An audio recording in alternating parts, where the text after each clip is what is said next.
Thinking whether or not I have to show you the actual go out. I think you have the idea on the go outs, right? You've seen that? Okay, so let's just do like the finish stuff. Okay. So let me set this up. Okay, you can run your tape anytime. You ready? Okay, so one of the things we're going to use the tomato baskets for is to guide fronts and finishes. One of the problems for dogs in the different exercises in utility, like directed jumping, is they go over the jump and you turn toward them. So they have an odd angle front. So we want to guide the fronts from different positions. And what we're going to do with the tomato baskets is really make sort of like a chute for the dog and then call them in from different positions. Or just set these up like a triangle and then work different angles with the dog. So I'll show you with Mac what we might want to do. Mac, come on. Here, come front. This is Mac. This is an Och dog as of today. Okay, wait. Okay, so I'm going to stand in behind this sort of triangle of baskets, and this would be adjusted for the width of the dog. This is a little wide for Mac right now, and he's a little hot, but come Mac, come front. Okay, so he has to work himself into the front, all right? If I narrow these out, he doesn't like them, he's immediately going to back away, okay? But you see now he doesn't have much room. So we're going to try it again now that they're there. He's aware that they're there. Mac, come here, come front. Sit. But wait. Okay, so now he knows, like, uh-oh, I'm being set up for something. And I'll make that little chute for him. Come front! Very nice. So he's right in between those baskets. If he was a little left, a little right, I would move those baskets accordingly. Now, two types of finishes, a left swing finish and a right around the back finish. Mac had been going pretty deep and taking a tour of things behind me. So I put a tomato basket behind me with just enough room for him to get through. All right, no more than that. I can't let him go deep. So Mac, up, sit. Get around. Good boy. Now, where these are placed, you see he can't come too far forward. He can't have a forged sit. He can't get too far back. He can't do, a lucky tour. And he has to pick this one in deep, and come around me. So that's pretty good for him. Now, leaving these where they're set up, or close to it, just work them around, bring it in nice and tight. Back here. Let's go over here. Sit. And wait. Odd angle front. I just kind of adjust the width to whatever I feel I want at that moment. A little room behind me. Come front. Beautiful. Very nice. All right, now I know I'll hit this if I do a left finish, so I'm going to give him just enough room to do a left swing finish without making a mistake. He knew it was there, so he really kind of swung out a little bit more forward than I want. Get in. Good boy. Let's try that again. Come here. Sit. That's good. Wait. Let's try it again. Come on, Fred. Good. Very good. Now, if you know this dog, you know that he swings his butt fast. So when you see him doing this kind of thing, he's like, I know there's a basket there. And that's because he's got sort of, we'll call it bitten by it, a couple times. It's just a gentle bump, but he doesn't like it. Come here. Up, sit. Okay, so, and you'll see if I put it farther out, and he knows it's farther out. Now, come front. All the way front. That's good. That's my correct front. Wait. Good boy. That was smart. Okay, so he's only been doing this for, I don't know, a few weeks with the tomato baskets, and he's already kind of smartened up to, okay, there's stuff there and I don't want to bump into it, kind of thing. So Mac, come front.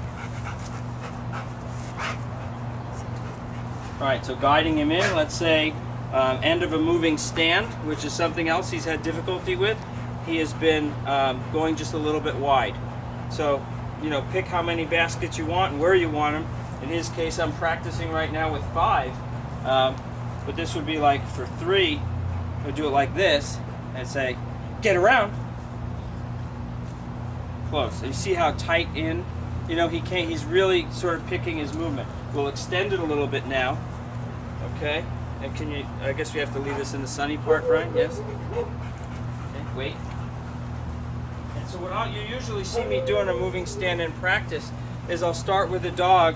I may have 3 or 4 of these in a line, and I'm not exactly sure where I want to stop him, because sometimes they're responding to the judge saying stand and anticipating. So if I see that that's happening, I'm going to continue walking and I've got 5 of these or 6 of these in a row, so it's not a problem. And what I do is, when I do stand the dog, I continue on the appropriate number of steps, and if the last basket isn't where I want it, I'll just grab it with my hand as I turn around, because the dog's not with me, you know, and then place it where I need it. So the example of that would be this. Come here, Mac, let's go, get ready.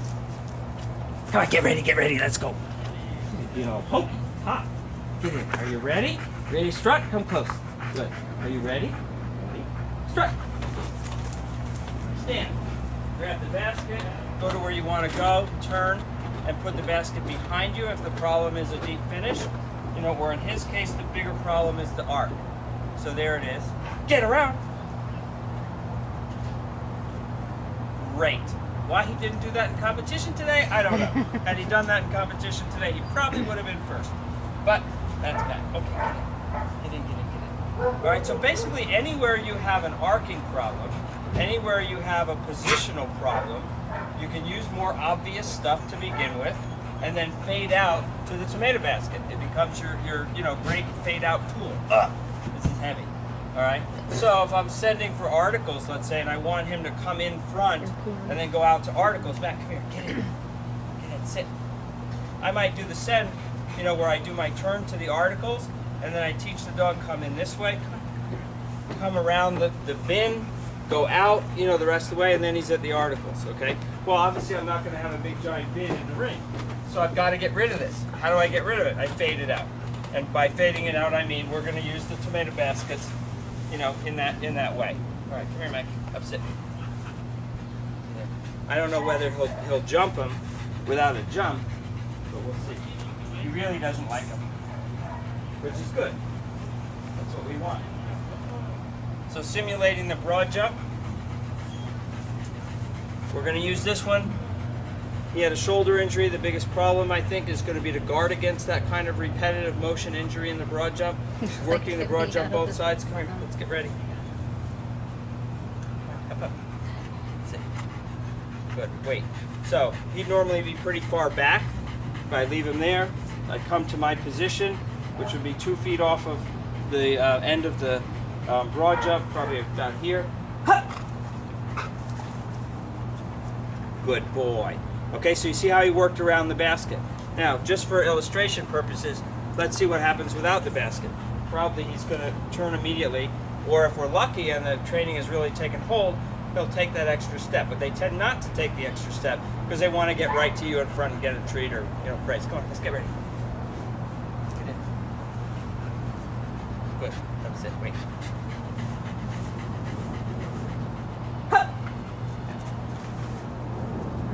So fewer steps, and then not as nice a front. So that extra step gives him time to kind of line himself up. Come front. Front. There you go. Okay, good boy. So I think that extra step is critical for the shoulder, and critical for allowing him a good front. So those are the things I'd use the tomato basket for. Fronts, finishes, arcing, and the elevation and turn on the broad jump. And if I come up with some more ideas for him, I'll let you know. Awesome. Thank you so much.